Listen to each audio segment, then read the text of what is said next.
And welcome, Hoosier fans, to this week's edition of Assembly Call Radio, where each week we discuss the most important IU basketball stories from the past 7 days. This is our 69th edition of Assembly Call Radio, and it is our 396th episode overall of the Assembly Call, recorded on the evening of Thursday, March 29th, 2018. I am your host, Jared Morris.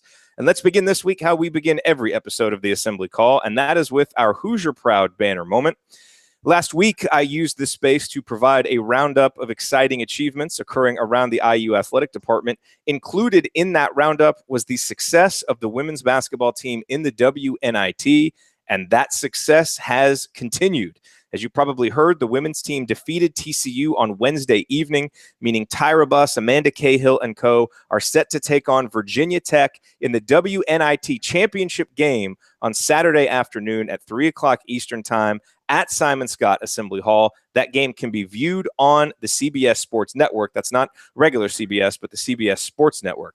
But forget about TV. My question is, can you be there in person? Because if you can, do it. Make your presence felt for those of us who live 1,000 miles away, but would definitely be there if we could. If you've been paying attention, you know that near record crowds have been turning out to watch the women march toward a banner, as almost 8,000 fans packed Assembly Hall for the TCU game. The record for a women's game is 10,002, and Coach Terry Morin has already said that she wants to see the all-time attendance record fall, and it should. Hanging an NIT banner would be a massive achievement for the women's basketball program if they can make it happen. It would also be a fitting end to the Tyra Buss, Amanda Cahill era at Indiana. They are two of the greatest women's players in school history, with Tyra being one of the greatest basketball players in school history, period. And they should have a banner hanging in the hall. This one would be theirs. Obviously, missing the NCAA tournament was a bummer, but the upside is that IU fans have had several more chances than expected to cheer on and embrace Tyra, Amanda, and the rest of this team. Saturday is the final chance, and a banner is on the line. Few moments in the history of our show have qualified so easily for the banner moment. Let's go hang another one.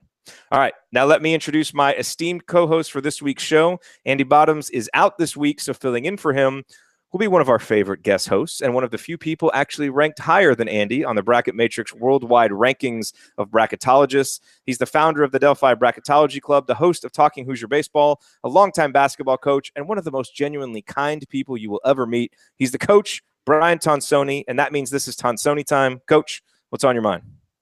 Thanks, Jared, for those kind words. There's a lot. Obviously, some good things are happening at Indiana with the women's basketball team. The swim and dive teams have been very successful here recently in their national championship run, and the baseball team is off to a good start. So for Hoosiers all around, the sports this spring and ending this winter are looking good. But I'm happy that the tournament has turned out to be as good as it has been in the past. Upsets, buzzer beaters. We have a Cinderella team in the Final Four. And then, with the new coaching change for us, it was a lot of new ideas and new thoughts and not sure what was going on at the beginning of the year. You couple that with the FBI investigation, and you have some traditionally strong coaches getting caught up in that, some assistant coaches, and it just was a little bit bleak in November. But the tournament has turned out to be a positive thing, and we're going to talk a lot about the Final Four teams later on and the lessons that IU can learn from that and hopefully build towards that in the future. I also think there might be a changing of the guard of some of the better coaches. Beeline has got to be at the top of most lists nowadays. I think Jay Wright is entering that. I also think that, as you guys mentioned in previous podcasts, some of the top coaches might be losing a little bit of zip off their fastball. Coach K and Izzo seem to be getting some talent, but maybe not getting to the places that they want to. North Carolina's had a nice run, so maybe that's not the same thing. And obviously Bill Self has been around for a while. But Kentucky hasn't been there for a while. So maybe a changing of the guard, and that's right for some new coaches and some new programs like maybe Indiana to fill that void in the next 2 or 3 years. So that's what I'm thinking about at this point. And to my right, we have someone who is one win away from claiming that he discovered Loyola Chicago.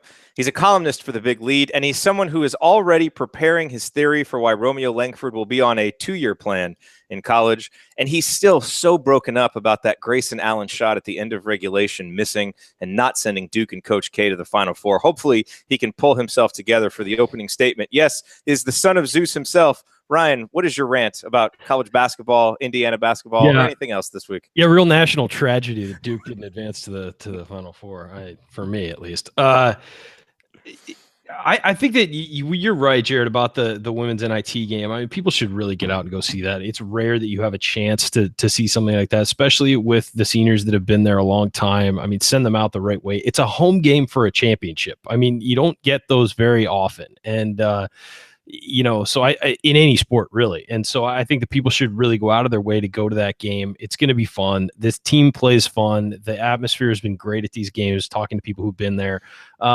It's basketball, and you don't get many chances to go see basketball. The high school tournaments are over. Indiana is not in the Final Four, unfortunately. So, go for the women's game and go for that. And I think that that's something that'll be really fun for people to go do. Support that team. They've played very hard and played very well this season. And also I think that it's worth mentioning that Romeo Langford, you mentioned him in my little intro there, that Romeo Langford played incredibly well in the McDonald's All-America game, 19.6 rebounds, really looked great. Among playing against and with some of the best talent in the country, and I really thought that was just such a nice thing to see the kid from Indiana go out there and play really well and just basically play the way that we all expected him to.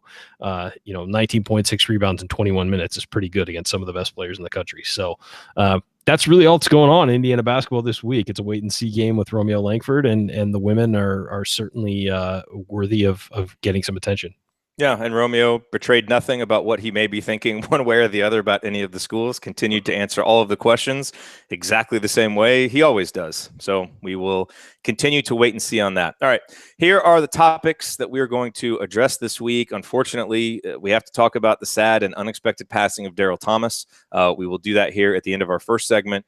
After that, we will take an in-depth look at the 4 teams that are in the Final Four, with the goal of extracting some important lessons for Indiana, because this is an Indiana show after all, as we continue to work our way back to college basketball's biggest showcase. You mentioned, right, Indiana, once again, not in the Final Four. What do the Hoosiers have to do to get back there, and what can they learn from this year's participants that will help expedite that? All of that is coming on this edition of Assembly Call Radio. Before we get to talking about Darryl Thomas, I do just want to mention, actually forget that. I don't want to mention this. Let's just go in and talk about Darryl Thomas. Let me reset real quick. You're listening to the Assembly Call. I'm Jared Morris. I'm here with Ryan Phillips and the coach, Brian Tonsoni. I don't know. I was about to do one of those quick ads for our affiliate links, and then it felt really cheap to do that before talking about Darryl Thomas. So let's just move on and let's talk about Darryl Thomas. Obviously a Hoosier legend, a guy who made one of the most memorable and iconic plays in Indiana history. Obviously everybody knows about the shot that Keith Smart made, and not enough is talked about the play that Darryl Thomas made on that play, where he made the pass to Keith Smart, screened off Derek Coleman, who then couldn't get out to Keith and gave him an open look. And unfortunately, Darryl passed on Wednesday of this past week, a heart attack at the age of 52, I believe. Obviously far, far too young. And there have been some really great tributes written. I thought Zach Osterman wrote a great one for the Indianapolis Star. What I want to say about Darryl, and I say this for a lot of the people who might be younger fans, and even for me, Darryl Thomas, played obviously in the mid 80s, and it was before I really came of age as an IU fan. So I don't really have any personal memories of seeing Darryl play. But if you want to know what kind of a player he is and kind of what kind of career arc he had at Indiana, when I asked a lot of people who know about IU basketball this year, people like Rick Bozich, who Juwan Morgan's breakout junior season reminded them of, Darryl was a frequent answer, because he's a guy who went from 5 points and 2.5 rebounds and 15 minutes a game as a sophomore to exploding for 14 points and 5 rebounds as a junior. I think he was all Big Ten that year. Shot 56.1% from the field, and then as a senior, up that to 15.7 and 5.7. And as I mentioned, made one of the biggest plays, a play that, Bob Knight, a coach who rode him so hard, famously rode him so hard, said, it was one of the best individual plays he ever had a player make. So, Darryl, I think is a great player that sometimes isn't given enough appreciation when we, kind of list off some of the great players in Indiana history. So obviously our thoughts are with his family. And so we just wanted to take a few moments here to honor him for being the great Hoosier that he was. And Brian, I know you were on campus at the same time that Darryl was at Indiana. Yeah, I was a sophomore in '87 during the national championship and never had the pleasure of bumping into him or talking to him. But, when you're a champion at a school, you're going to be forever remembered for that championship. But then I also have a lot of respect that he went into coaching and leading of young men in the sport. And as a fellow coach, there's a little bit of a connection there with knowing what you go through on a day-to-day basis and some of the sacrifices you make to be a coach. So not only was he a champion at Indiana at a time when I was there and giving me one of the best memories of my collegiate time or IU fandom, I think just a quality person. And from a personal position, as you get older and you young guys, when you see someone that you went to school with that has moved on, you really take a step back and analyze and make sure that every day you do some good things as well. So he will be missed for what he did for Indiana, but also what he continued to do in his adult life. Yeah. Ryan, your thoughts?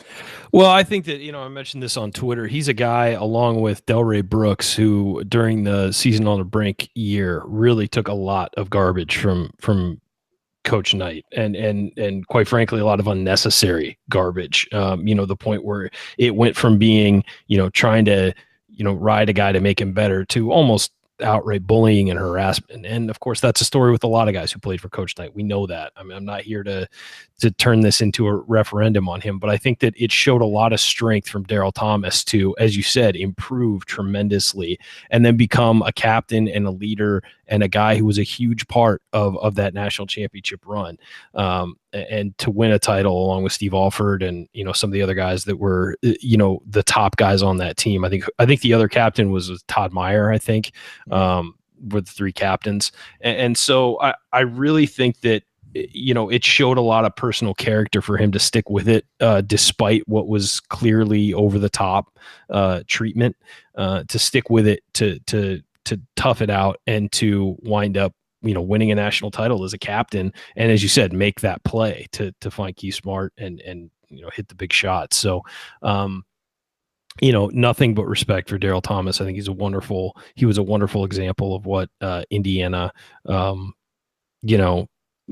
what Indiana stands for and what, certainly, I think it's worth also noting that was the last time Indiana won a national championship. And I know that's like rubbing salt in the wounds for everybody, but, the further we get away from that team, the more it should be remembered just how special it was. I think we always think of the 76 team as being super special. We think of the 81 team because of Isaiah Thomas, but that 87 team kind of gets overlooked at times. I think it gets looked at as the Alford team, or maybe you look at the shot from Keith Smart, but I think that team was really something special and something fantastic, given especially what they'd been through the last few years, most of those guys on that team. So, just again, passing of a legend, certainly not one of the guys you mentioned when you talk about the top 5-10 players of all time, but a guy who certainly went through as much as anybody and came out the other end a champion. Yep. Rest in peace, Darryl, an all-time great Hoosier, unquestionably, and for far more than just what you did on the basketball court. All righty. Coming up here on the Assembly Call, we begin our analysis of this year's Final Four and what lessons Indiana can take from these 4 teams, beginning with some similarities in roster composition that Indiana would be smart to emulate. Stick with us.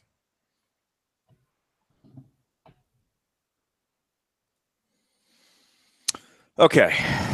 That was 1421. All right. So hello to everybody on YouTube. Apologies again for the little hiccup there at the beginning. Just call it a false start. It was a little bit of a false start. It happens. It's all good. It happens. So we do have some exciting news. We have a new sponsor for the Assembly Call. eHarmony has joined up to do a couple of episodes as kind of a test. So we're not actually running that on the radio episode. So we're going to record a separate little ad here. So you'll get to see it, and it'll be part of the YouTube broadcast, and we'll put it on the podcast. It just won't be in the radio show. So we will do that here now. So I'll just record that and we'll go into it. Let me get my copy points up here. I don't know how much I'll need these, but we'll see. They want these to be like live natural reads, so we'll do it. You guys ready? Mm-hmm. Okay, so let me okay. All right, so question for you guys real quick. Brian, I'm pretty sure I know the answer to you. Have you ever tried online dating? No, sir. I was fortunate enough to find someone special before there was online anything, probably 26 years ago. So, the answer would be no. And Ryan, I know you haven't yet tried online dating yourself. Okay, you haven't yet. So that means that if I have, then we're at one out of the three of us who has done online dating, which, according to numbers that I have read, is about the national average. That now about 1 in 3, I think, couples are coming together because of online dating. And I have. And so this leads me into my wife is over here, who I met via online dating, by the way. I'm live studio audience here tonight. She's not happy that I'm going to be telling the story right now. But we did meet online. This is a story I couldn't tell for like the first 3 years that we were together. So have I ever told you about why the loss to Syracuse in 2013, while devastating to all of us for basketball reasons, is secretly like one of the greatest things that's ever happened to me? Have I told you why? I know the story. I don't think the audience does, though. So they're gonna hate you afterwards, though. So my first date, and again, I met my beautiful, wonderful wife Heather online. My first date with her was April 8th, 2013, which also happened to be the day of the national championship game between Louisville and Michigan, a game that now I guess didn't really happen, but we all know that it happened because it was on the TV. We went to a little pizza joint, and it was on the TV, like up in the corner, like kind of catty corner from our booth. And the reason why I knew this relationship was going to work, and why I knew that this woman was just like the greatest woman that I had ever met, ever seen, is because this championship game is going on the entire time, and I didn't pay one lick of attention to it because I was so enthralled by this first date, which was set up through the magic of online dating. And so if Indiana had not lost to Syracuse and had marched through, as we all expect that they would have, we would have had a show that night for the national championship game. Who knows what might have happened? But things obviously happen as they're supposed to. So for that reason, part of me is not too upset that Indiana lost that game, because it led to the greatest thing that's ever happened to me. As she rolls her eyes at me over here. So anyway, she's not the only one. Yeah, everybody's rolling their eyes at this point. Anyway, so that is all preamble to talking about why folks should try out online dating, and specifically why you should try out eHarmony. And the thing is, like, if you've tried online dating, and I tried lots of different sites when I was, going through the dating game, you've probably run into the lazy text messages and dead end conversations, random matches that don't turn into dates. It's all part of the process. But eHarmony is the only site that actually has like a scientific formula that they're using to match people together. And it really, really does a nice job of helping you kind of move past, just some of the time that you can waste doing this and get to people that you're going to have some chemistry with. And that really helps because, you can waste a lot of time, go on a lot of bad dates, and eHarmony helps you overcome that. That's why they have helped over 1 million people find their match. Because as I mentioned, they use decades of science, data, and psychological research to send you on the right matches. They bring compatible people together. And they are right now the #1 most trusted dating site or app based on a 2018 survey of over 1,500 U.S. singles. And that right there is another reason why you should check them out. So here's the other thing. Because you're a listener to the Assembly Call, you can get a free month with eHarmony when you sign up for a 3-month subscription. All you have to do is add the promo code ASSEMBLY when you check out. So stop waiting. Start your journey to a satisfying, meaningful relationship. It can be fun to play around with online dating apps, but when you're ready to fall in love with someone and have a meaningful relationship, there's one app that's built to bring you real love, eHarmony. Come see how eHarmony can change your life. Go to eHarmony.com and get started. Enter the promo code ASSEMBLY at checkout. Okay. So there was the eHarmony ad read. What do you think? Yeah, it worked. Too long or good? Okay. No, it worked. I'm telling you, as a teacher, and I used to teach sociology and do a marriage unit, there is something about online dating, getting to know the interest first. Mm-hmm. And obviously the pictures are shared and everything, but we do so much on the visual side of attraction first and then getting to know each other afterwards that, I mean, a guy like me, I got lucky, right? And I found it is the way people meet these days. I like most of my friends do it. It is. I have nothing against it. It's not been done. People get scared about it because it's online, but if you match up the interest, hopefully you find a wife like my wife tweeted at me, "Happy opening day." I don't know too many wives who do that, right? And so that's pretty awesome.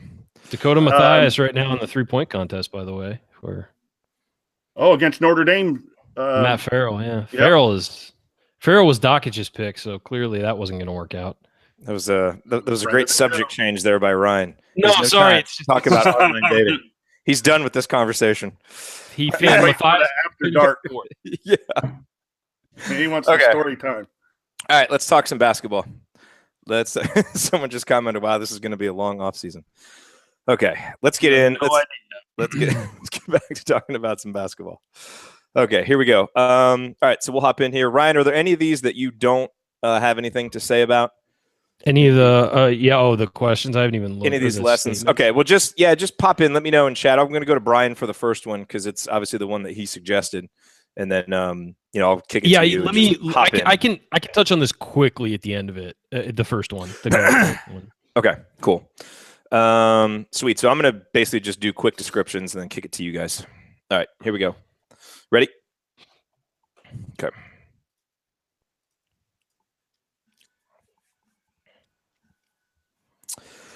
You are listening to the Assembly Call. I'm Jared Morris here with Ryan Phillips and the coach, Brian Tonsoni. Don't forget that if you ever have to miss all or part of an episode of Assembly Call Radio, there are two great ways to catch up. You can subscribe to our podcast wherever you listen to podcasts. Just search for Assembly Call, or you can join our live Thursday night broadcast or watch the video replays by subscribing to our YouTube channel at youtube.com/Assembly Call. So, obviously, Indiana, not in the Final Four, but we all have goals of Indiana getting back to the Final Four. That is the stated goal and more from Fred Glass before he hired Archie Miller. The question is, what does Indiana need to do to get there? And I think there are some lessons that Indiana can take from the 4 Final Four teams who made it this year as they look to chart their path to getting back to the Final Four. And so we want to outline some of those and kind of take a look at them through an IU prism here for this episode. And so we'll count down 9 of these. I don't know if we'll get through them all, but we'll try. And the first one is one, Coach Tonsoni, that you suggested. And that is, number 1, guard play is pivotal in March. And all 4 of the Final Four teams have experienced guards who can score and who limit turnovers. Michigan has Muhammad Ali Abdur-Rahman. Loyola has the trio of Custer, Richardson, and Towns. Kansas obviously has Devontae Graham, and Villanova has Jalen Brunson. And when you kind of look at the IU lesson for this one, I mean, it's just kind of duh. I mean, we've been talking about this for 2 years now, that Indiana needs better guard play. But it's really highlighted when you look at the strengths of these teams in the Final Four this year. Yeah, I just think the game of basketball has been a guards game for some time now, and it continues to move to a perimeter game. And we say that about athletic bigs, but you got to have people who can score. And that comes – we'll talk later a little bit about shooting and some other things too, but you need people to put the ball in the basket. And you need wings. I would also add you need a slasher, whether that's your 2 guard, your 3 spot, or whatever position you want to say. But you have to have people to initiate offense with limited turnovers, to be an extension of the coach on the floor. And I think when you see these lead guards that you mentioned all the way down through, these are guys who can take over a game and lead on the floor, whether it be in running the offense or scoring. I was listening to a podcast today. I should give credit, so it's not me coming up with this, but they overheard Brunson in a timeout settle Coach Wright down. He was a little anxious about some calls, and he said, "Hey, Just get me the ball. I'll get us something good, and let's go. That is an experienced guard with some talent who can go out there and back up what he's saying in a timeout.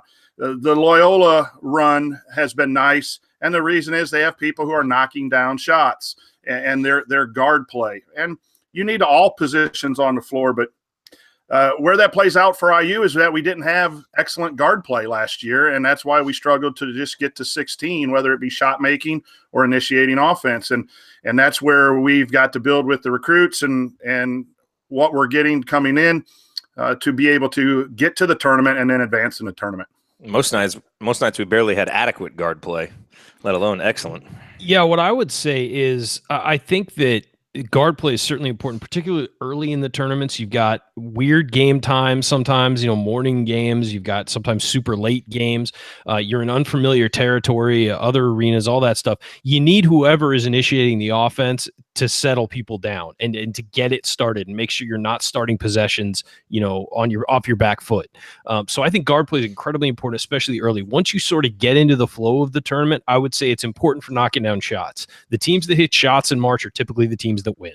I mean, if you don't struggle through, you saw Villanova struggle with an awful shooting night the other night, but still able to advance to the Final Four. That was because the other team struggled from typically the teams that shoot better, that have a better shooting percentage in a game from three particularly, are the teams that end up advancing in the modern game. But what I would say is, as you get closer to the final, those big guys inside become more important because they provide easy baskets. As the tournament goes along, for the most part, shooting percentages drop because guys get tired. You're not playing, you're playing 6 intense games if you're going to the championship game in 3 weeks against the best teams in the country. You're going to tire out. You're going to wear down playing both ends of the floor. So I think that guard play is incredibly important to get you there. But once you get there, you need somebody who can provide easy buckets, whether it's a true post guy just being able to catch the ball and turn it around when the offense breaks down, or like Brian said, maybe a guy who just slashes off the wing and can get into the paint and score easily. I think that you need those guys as well. So it's really about balancing the roster, I think. And I think that's where we're getting to next, is it's about those. You have to have responsible guard play. You have to have smart guard play and effective guard play to get to that next level of the tournament. And once you're there, you need to find some easy baskets somewhere because teams start to lock down defensively as the tournament goes on. Yep. And you need guards who can shake and bake and go places. I think that's what ultimately hurt the team up north here, where close to where I live, is that they were a great 3-point shooting team, but when the big went out, the floor wasn't stretched, and you had a Texas Tech team who locked them up, and they, other than Carson Edwards, could get to the rim. But you need 2 or 3 of those guys that can do multiple things on the floor as guards. And you see that in Brunson. He can go down and pivot 19 times in the post. In fact, we teach a Nova pivot in our program. It's to go in and pivot away from the defense and create space, either to come back and shoot or to find a cutter on the outside. Nova's pivots in the lane from their guard play is fantastic in getting people open shots. And so you need a multitude of abilities and skill sets on the perimeter, not just an assist guy only or a shooter only. You need those kind of athletes. You're listening to the Assembly Call. I'm Jared Morris here with Ryan Phillips and the coach Brian Tonsoni, breaking down some of the lessons that Indiana can learn from this year's Final Four participants. So we just talked about the importance of guard play. And as we continue talking about roster composition, it's obvious that experience that you can count on matters, but you also need talented underclassmen who are kind of coming of age on the big stage, because they can make a huge difference. And think back to the roster that Indiana had in 2016. This is, kind of part of the reason why it's disappointing that team didn't make it past the Sweet 16, but they had the experience of guys like Yogi Ferrell and Troy Williams, and then young talented freshmen like Thomas Bryan and OG Anunoby, who were, kind of these ascendant talents really playing some of their best basketball. And when you look at the teams that made the Final Four this year, they have that combination, right? All 4 of these teams feature juniors and seniors as at least half of their primary rotation, all of them. So they've got the experience. They've got guys who have been through the battles, but they all also have underclassmen who are really playing outstanding. Michigan has Charles Matthews, a former 5-star guy who transferred from Kentucky, and he's been one of the best two-way players in the tournament. He's been the game MVP in 2 of their wins. Loyola has a couple of guys, Krutwig and Williamson, that have played important minutes. Kansas is obviously getting huge play from Malik Newman, another former 5-star guy who's really coming of age after transferring. And then for Villanova, their freshman Omari Spellman has been absolutely terrific. So I think the lesson here for Indiana and for Archie Miller, as you look and you think forward about roster composition, is you've got to get old and stay old. That's important, that you have those culture guys, that you have the experience, but you've also got to keep bringing in elite talent, whether you're, recruiting 5-star guys who are transferring from elsewhere, or you're, bringing in your own guys as freshmen, because you need guys that have that elite talent who are good enough to blossom, once they've been through a season or two, to play on those big stages in March. Because when you get that combination, now you really are set up to have success in the tournament, playing multiple ways. And Ryan, as you mentioned, playing in kind of the different types of games that you'll be in the tournament.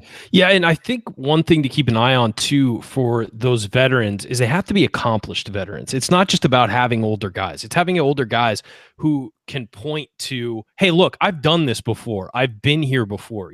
With Kansas, you've got Devontae Graham and Svi Mikhailuk, who is a guy I am so glad is almost done with his college career, so I no longer have to type his name out. But then you've got Jalen Brunson, certainly a guy that Villanova's players can look up to and say, okay, yeah, this guy's done it before. He knows what to do. Mo Wagner, Abdur Rahman for Michigan. And then the Loyola guys, Ingram is a guy who's been around for a while. And certainly, again, while those guys at Loyola haven't been this far before, they've played college basketball. And so those are guys you feel like you can rely on in a game. Like if things get crazy, if things get scrambled, and they always do in the tournament, you're going to run into a situation where a team goes on a 10-0 run against you. It happens every year to a team that goes deep in the tournament. That's just the nature of the tournament. How do you respond? And you almost always have to respond with your best, most veteran, accomplished players stepping up to do something. And I think that's the most important thing if we're talking roster composition, is having people who, when the 18-year-olds and 19-year-olds on the team freak out, who can be the grown-up and sort of, say, we're not letting this happen anymore, and slamming the door shut. And I think that having veterans on your roster who are accomplished, who maybe could have gone to the NBA but decide to come back and, chase something, those are the guys that you need to go far in the tournament. If you look at the teams that have won national championships the last 5 to 10 years, they all have veterans who can, who have been through the wars and know what they're doing there, and, have helped lead those teams to championships. We've only had one team full of one and dones that's won a national title, and that was the Kentucky team. In what was that, 2012 or 2013? I don't remember the year that Anthony Davis's year. But 12. It was 12. Yeah, 2012.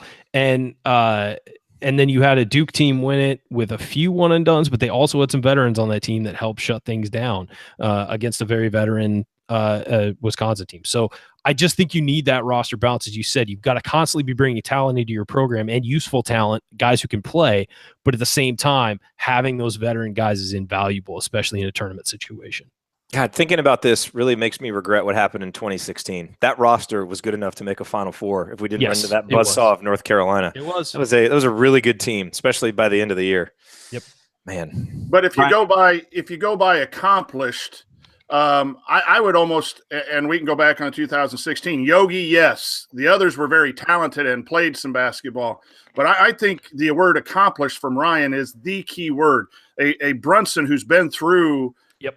And has experience, but also can really back it up and get the job done.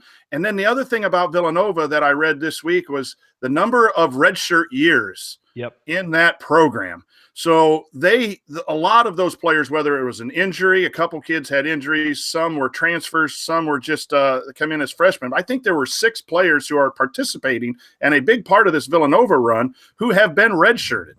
You see that a lot with Gonzaga too. Gonzaga redshirts guys constantly. And so they get an extra year. They get to be mature. And I'm looking at the lesson for IU is I think Race Thompson's going to come out from nowhere and really surprise us. I'm not saying he's going to be dominant or anything in the Big Ten, but he's going to be a lot better than just a regular first-year player because of that redshirt year. And I think that's some veterans. You had the Loyola kids who have transferred and probably had to sit out a year. That veteran presence, but it needs to be accomplished. I think Ryan's word was so key. It can't just be your third-year guy who was average for 2 years and now has to play a few minutes. These guys got to be able to go out and get things done that the coach wants to get done. Michigan's a great example of that. Duncan Robinson, is a shooter, and he has some limitations, but he's been there and somewhat accomplished with several, and not just one. There needs to be 2 or 3 mixed in with an excellent young talent. I think is definitely the recipe for sustained success. Yeah. So, for example, a guy like Devontae Green next year, just because he's a junior and an upperclassman, doesn't mean he's not an accomplished upperclassman. What you hope with a guy like, say, Robert Finney, who we expect to play bigger minutes as a freshman and sophomore and be more consistent and hopefully be part of some better teams, is that by the time he's a junior and a senior, he's already got some skins on the wall and is that type of guy. Maybe not at a Jalen Brunson level. I mean, he's an elite player and was an elite recruit. But, a poor man's Jalen Brunson, that type of player who can really be a rock for your program that you can really count on. Yep, for sure. Okay, these next 2, I think we can hit these pretty quick, Ryan, and I'll come to you with these. But, these are just lessons that, we learn about, this year, but we kind of learn them every year in the tournament. Well, and it's kind of the whims of did you want to go? Well, I was just saying, it's the whims of tournament play. It's the luck you have to have. And we've been talking about this since our first year doing the show. I mean, so much of it depends on the matchup you get, whether you're healthy or not. Do you run into healthy guys? I mean, to win a national championship, folks, you have to get so lucky. I mean, I realize some teams make their own luck and get back there consistently. Villanova is back after being away, but they're also a phenomenal team that was one of the top teams all year. That's kind of the lesson is, if you're going to play kind of a chalky road like Villanova and Kansas have played, you better have super talent, and be able to really compete against those teams, 4 or 5 games in a row. Whereas for a Loyola and a Michigan, look, they've had great seasons. They're excellent teams, but they both, in the regionals played a 7 seed and a 9 seed. So that's not to say that they wouldn't have still been here if they had played a tougher road, but the bracket certainly opened up for them. And look, we had this experience in 2002 when Indiana made their run. Obviously we had to beat the number 1 team in the tournament in Duke, but around that were some games that kind of opened up for Indiana in that bracket. So it certainly helps. But I think the lesson here is you really want to be careful judging any team or coach off of one tournament appearance because any individual tournament can be fluky. The goal, and where I think Indiana wants to get to, is build a program like Villanova or Kansas that consistently has high seeds each year and the talent to handle a tough road, because you just need enough cracks at it and you'll break through your fair share of times. This was not a Kansas team that should have broken through this far over so many of the other teams that they've had. But they were good enough that you just keep swinging that hammer and eventually things fall your way and Grayson Allen's shot falls out. And that's the other point here about the whims of tournament play is sometimes it just comes down to making tough shots at pivotal moments. Jordan Poole hits that big 3 for Michigan, or they might be out in the round of 32. Grayson Allen misses that shot, or Kansas is out and doesn't even make the Final Four. Loyola had to eke out some wins down the stretch. And so, again, you've got to understand that it's a make or miss game. Sometimes you're going to make those shots. Sometimes you're going to miss them. But the other lesson here for Indiana is who are the shot makers? Right? You've got to have guys who are willing to take those shots and make them. And outside of James Blackman Jr., we really had that can do that the last couple of years. So there are some whims of tournament play, but you've also got to have a roster with shot makers and guys who are ready for those clutch moments so that when they come in tournament play, you're ready and have someone who can competently take that shot and at least give you a chance to knock it in. Yeah, I think Yogi had a few of those moments, but they were, few and far between. I mean, you need to have that next level shot maker. Mikhailuk was that the other day for Kansas. He made 2 huge threes late to really put them, in a position to win that game. But Devontae Graham, a guy like Frank Mason, who was there last year, those are guys who want the shot. Want to take the shot. And so, you've got to have those guys you can rely on. You're absolutely right. So it's not just about having the right roster, having this, having that. You've got to have guys who are next level who can make some things happen, and keep situations and are confident enough to take those shots. Yep. All right. Coming up, we continue our analysis of the Final Four teams, looking at what they have in common in terms of style of play that should be instructive for Indiana. That is next. Stick with us.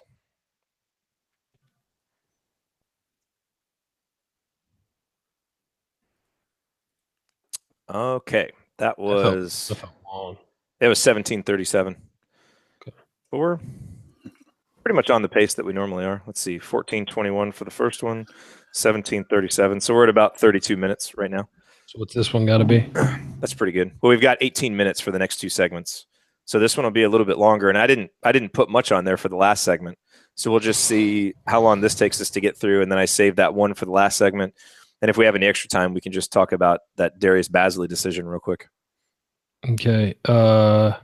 We should probably split some of these up with just one of us then, just to get through them, because there's a lot to get through. So I will go to let's both talk about the first one with style of play, because I think or with pace, because I think that's an important one, and then I can ping pong back and forth. Ryan, you already mentioned the importance of shooting, so I'll go to you for that one. Okay. And then Brian, I'll talk to you about defense, and then and obviously Ryan, if you want to jump in on that. Then. Well, probably one or two I should probably sit out of just to make it go faster. Okay. So we can get them all in. Yeah, I'm cool with that. Hey, Jared, just so you know, when you listen back, I'm so used to just being on Hangouts, so I'm muting my mic when I have to cough, but I forgot that we're on Skype. So I don't know if there's a time where you can edit me out, or I don't know. I just thought about that. Oh, I did. I'm not double muting because I'm so used to doing my podcast. You can pull the audio from Hangouts anyway, can't you? I can if necessary. Yeah. Yeah, I think it should be okay.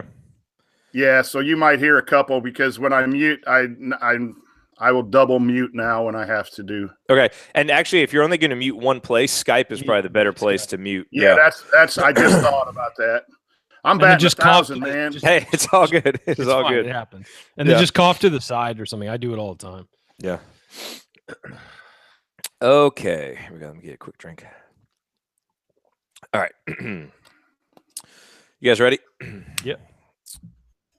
Okay, here we go.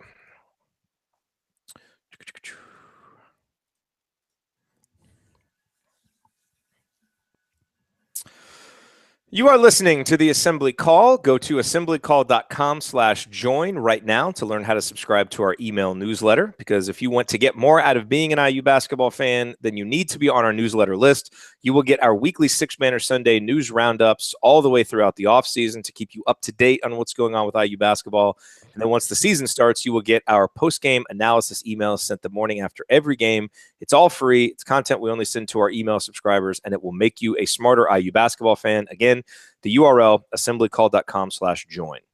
All right, I am Jared Morris. I'm here with Ryan Phillips and the coach, Brian Tonsoni, and we are breaking down this year's Final Four in terms of lessons that Indiana can take from the elements of these teams that help get them to the Final Four, and what Indiana should take from these teams and apply as they look to rebuild their program to be a Final Four caliber team. So let's talk about style of play now. We just talked about roster composition. Let's talk about style of play. And pace has been a big topic of conversation. I feel like this tournament, especially ever since Virginia got knocked out against UMBC. And here's the thing that you find when you look at the pace of the four teams in the Final Four. It's that playing a fast pace is not a guarantee of tournament success, and playing at a very slow pace is not an inhibitor of success. The question is, are you good at what you do, at the pace that you do play at? And then are you flexible and talented enough to adapt, both from a coaching perspective and from the ability of the players on the floor? So just quickly to look at the numbers, Michigan and Loyola are both sub 300 in pace this year. Michigan played the 326th fastest pace. Loyola played the 315th fastest pace. So they're both extremely slow. Kansas and Villanova, they're at 150 and 160. So they're slightly above average, but certainly not fast paced by any means. And actually, Florida State at 45th and Duke at 93rd were the only two teams in the top 100 in pace to even make it to the second weekend of the tournament. So I think the lesson here, and this is a reiteration of something that we talked about last week, is that Indiana's pace under Archie Miller this season, it was 251st, is fine, as is Archie's average pace ranking over his coaching career, which is about 200. That's fine. Again, the question is, how efficient is Indiana? And then, is the roster talented enough and smart enough with a high enough basketball IQ to be able to play multiple ways? So it's not just about pace. It's how good are you at what you do, and then can you adapt when you absolutely need to, Coach? Yeah, I think playing both ways is the key word right there. And you saw some of that in the teams that have made the Final Four, especially Villanova had a couple of battles there with they had West Virginia and Texas Tech. They had to grind those games out. And I think, good teams can come from behind when they're down and have an appropriate pace to play. And they can also play from the lead. And I think teams that get in trouble sometimes are just one way and are only one-dimensional with pace. And so I think more than fast or slow, it is, can you do what is needed within the game as needed, I think is extremely important. I think Michigan has had a couple low-scoring games where they didn't play well. And that'll get to the next segment too, the importance of when you're not scoring, whether you're going at a fast pace or a slow pace, you need to do to compete. But having multiple ways of getting the ball into the basket, I think is a vital lesson for IU and Archie to go forward. And I think with his pace and what he tries to do in transition and with some of his sets, I think that's obvious a goal of his to try to get there. And Ryan, you missed last week's episode where we talked about this, but do you think that we know enough from Archie's first year to really know how good he'll be at adapting to different styles? Because to me, it seemed like he's putting in the foundation of how he wants to play and doesn't have an overly talented roster and didn't have a roster that could really play in a variety of ways. We saw it in the Rutgers game. Plan A kind of wasn't there. We weren't really able to get the ball into Juwan, and we just didn't really have that many plan Bs and plan Cs to go with. But I feel like that was more of a personnel thing than a limitation of his philosophy. Yeah, I think we'll know more this year, coming year, than we did this past year. I just think that he'll be more comfortable with the personnel because he's the one bringing it in. Excuse me. What I will say about pace, and this discussion really, we had a discussion on Twitter about it, and you were kind of, hardcore sticking with Tony Bennett and saying, he's a great coach. And I agree with you. He's a very good coach, and Virginia is a very good program. But I've said for 4 years, I think it's very hard for them to win the tournament because of the way they play.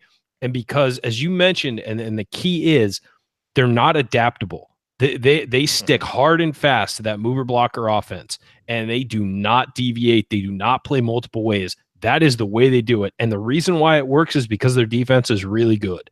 And they limit possessions. And that offense was started by Dick Bennett at the University of Wisconsin-Green Bay, Tony's dad. And his whole point of doing that was to be able to beat teams that were more talented, slow down, reduce possessions, play defense, and then slow down the offense and make sure you get a good shot every time. At Virginia, where he's got talent, you would really like to see him be able to open up a little bit more from time to time, as Bo Ryan did at Wisconsin. The year that Bo Ryan took Wisconsin to the national championship game, he switched out of his swing offense for long stretches of time. And in some games, they didn't even run it, really. That's Frank Kaminsky said that on a recent episode of Earn Your Stripes with Max Bielfeldt, where he basically said, we didn't even run the swing my senior year. Yeah, because they were so talented, they didn't need it. The swing offense is run to beat more talented teams. They had so much talent. They would set up in swing sets and then not run the swing offense. Their base set when they'd come down the floor was a base swing offense set, but they wouldn't run the offense. They just play. When you've got a big guy who can score like Kaminsky, sometimes you just throw the ball into him, and let him do the work. Yeah.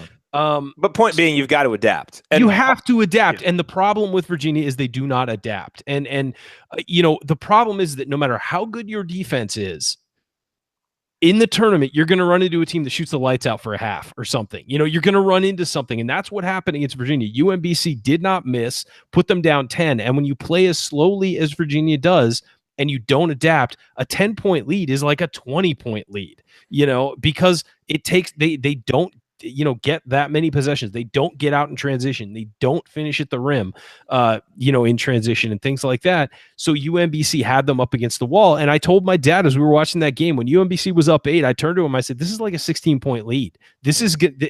This is a big, if Virginia doesn't score on this next possession and UMBC scores, this game might be over and it's only 10 points, and that's just the way that offense runs. And so I think when you look at that, you don't have to be the Golden State Warriors out there.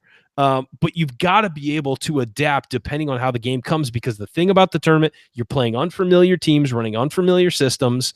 You're not going to know them very well, and you're going to run into somebody who gets hot, knocks down a bunch of shots, and you're going to have to answer that one way or another.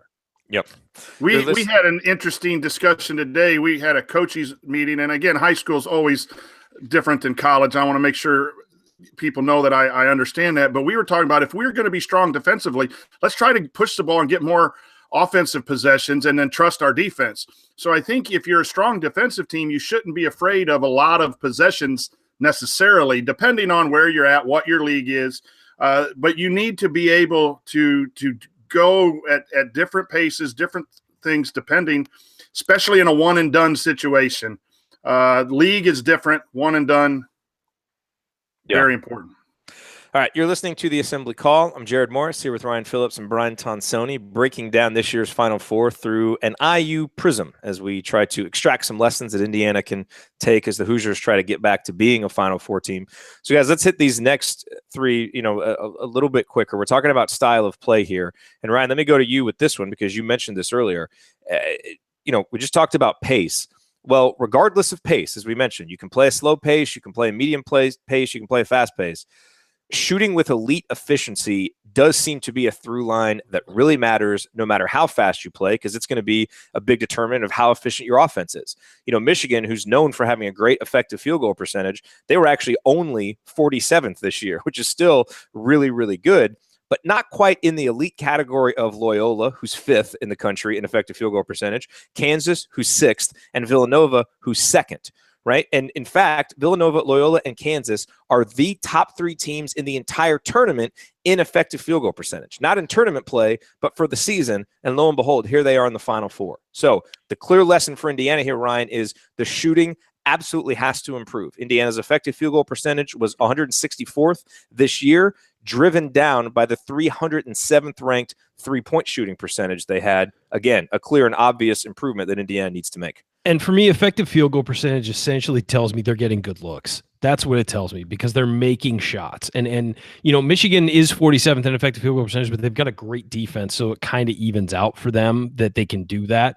But typically, John Beilein's teams shoot very well. And so that is a bit of a surprise that they're that low. But yeah, you've got to make shots. And I know we pilloried Tom Crean whenever he said, well, you got to make shots if you want to win. Because it seems like such an obvious thing that, well, what about other stuff? Well, but in the end, you do have to make shots. I mean, you really do. It's kind of the point of the game.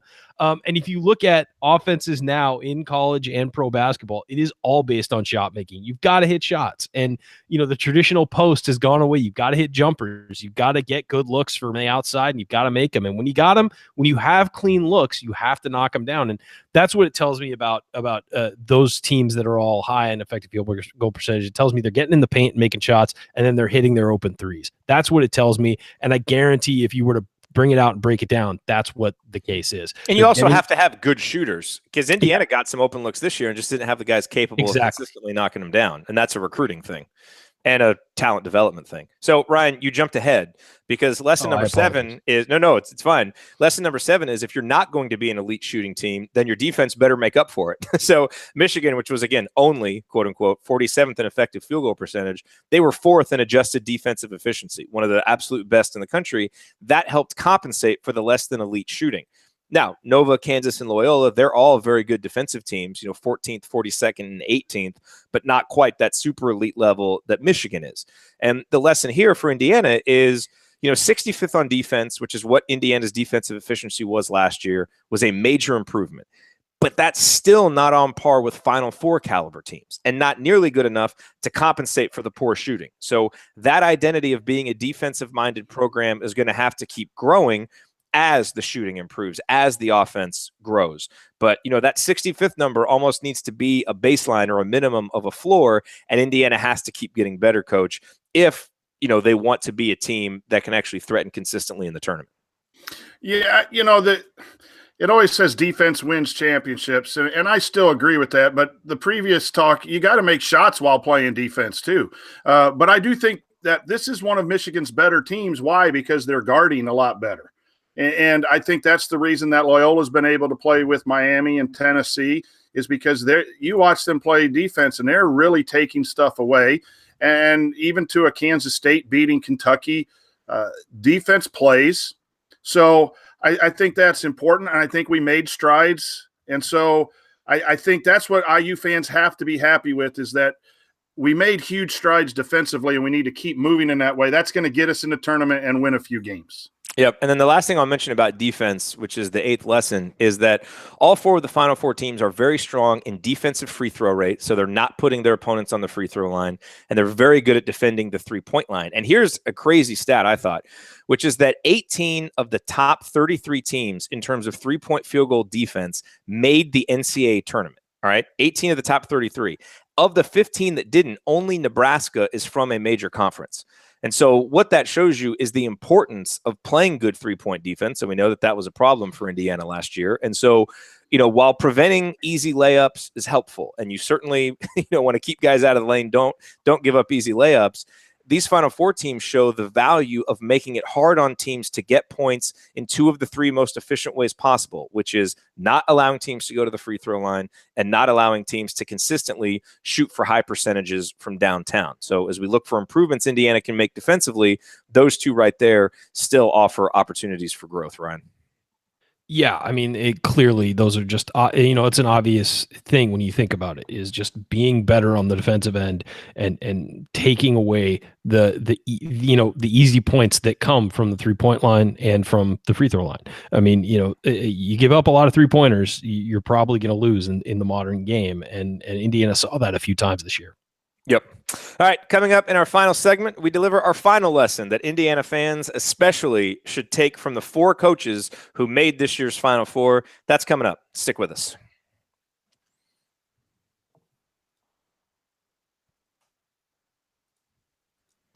All righty. So that was 14 minutes and 40 seconds. That puts us at 46:38. So we'll have a good 3 minutes for this, which is plenty of time. Let me get...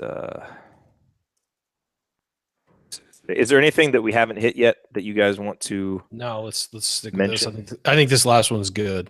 Okay. So, let's see. So we've got 3:22. So I need to start this at about the 3-minute mark, but really about the 2:44 mark. Yeah. Okay. Cool. So I will. All right, I'll get into this one quickly and then go to you, Brian, and then whatever time we have left, Ryan. And then once it gets close to time, I'll put in the chat word about 2.5 minutes. All righty. Okay. All right, here we go. Yeah, okay.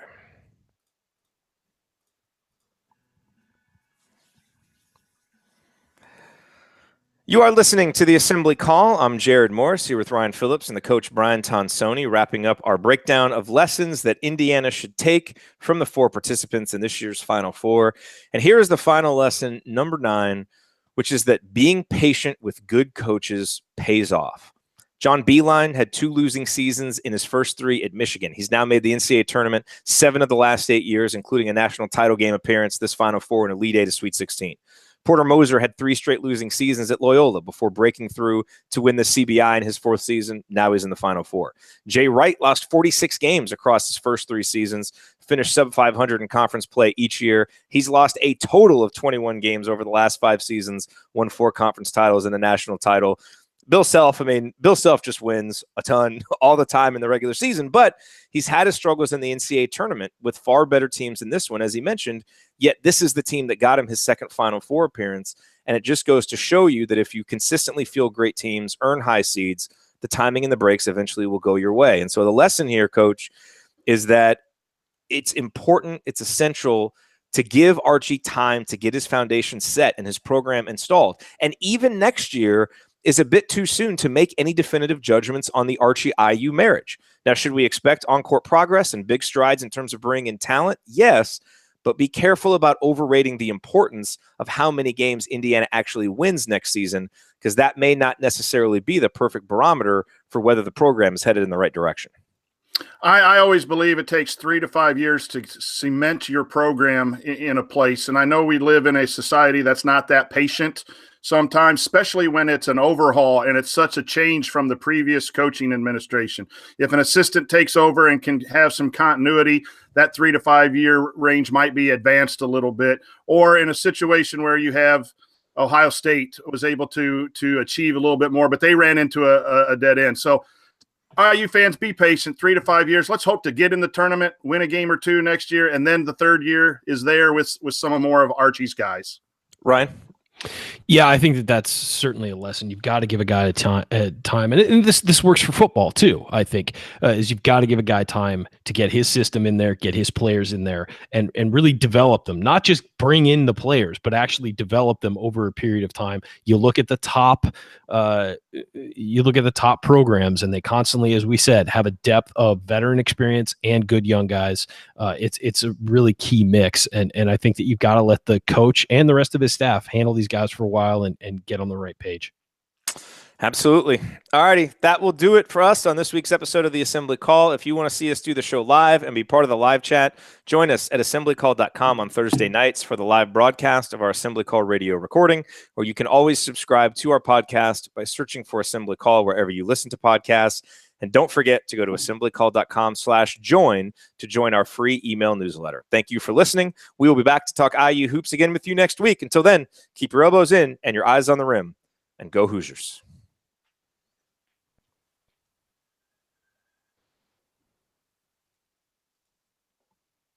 And wrap. So my sister, brother-in-law, and all 4 of their kids are flying in and will arrive in about 45 minutes. Really? The next week is going to be a disaster. Well, I'm glad we could give you this hour of zen before it all gets very crazy. It's so it's an 8-year-old, 2 3-year-old boy-girl twins, and a 1.5-year-old. It's going to be, whew. All right.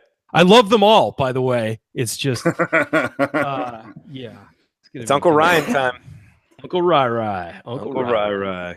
And then not next week, but the week after, I may be out. We're still trying to figure something out. I may not be in town, so okay. I will let you know. Cool. Well, hopefully we will have someone like Coach Tonsoni to fill in. Awesome job tonight, Coach. It's always great having you here. After on take 2. Hey, dude, I had one show where I had Skype shut off pretty much the entire time. So yeah.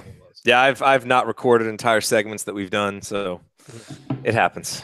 The best was re-recording that with just like a total side-eyeing Jared the entire time.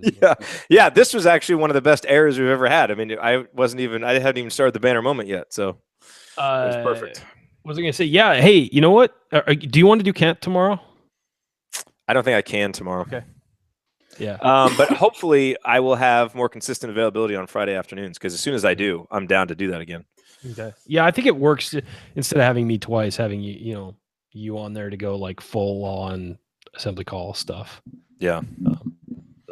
Yeah. Hey, Kent wants to know if Uncle Ryan will need to change some diapers. Are you prepared to change diapers? No, absolutely not. I've never changed a diaper in my life. You've never changed a diaper? You have all of those? Nope, not once. That's disappointing. Not my job, folks. My job is to hold, play with, hang out with, and then pass off when it's time to do actual work. I'll change a diaper if I ever have a kid, which I don't think it's ever gonna happen. So well, maybe if you tried eHarmony, maybe it would. There we go. Shoot. The best call to action, and it wasn't even recorded for the ad. They got to pay extra for that. Yeah. Yes, they do. Yes, they do. Guys. All right, gentlemen. Great talking to you. Thank you, everybody, for being here. And we'll be back next week. I can actually wave now. Oh, there he is. Hey, instead of waving, I'm so dumb. I wave. You wave goodbye every week, and I wave, and no one sees me. It's so dumb. Now we can do it. And everybody listen to Talking Hoosier Baseball with Brian Tonsoni. It's a great show. If the weather cooperates and have some games to talk about, that'd be nice. That is true.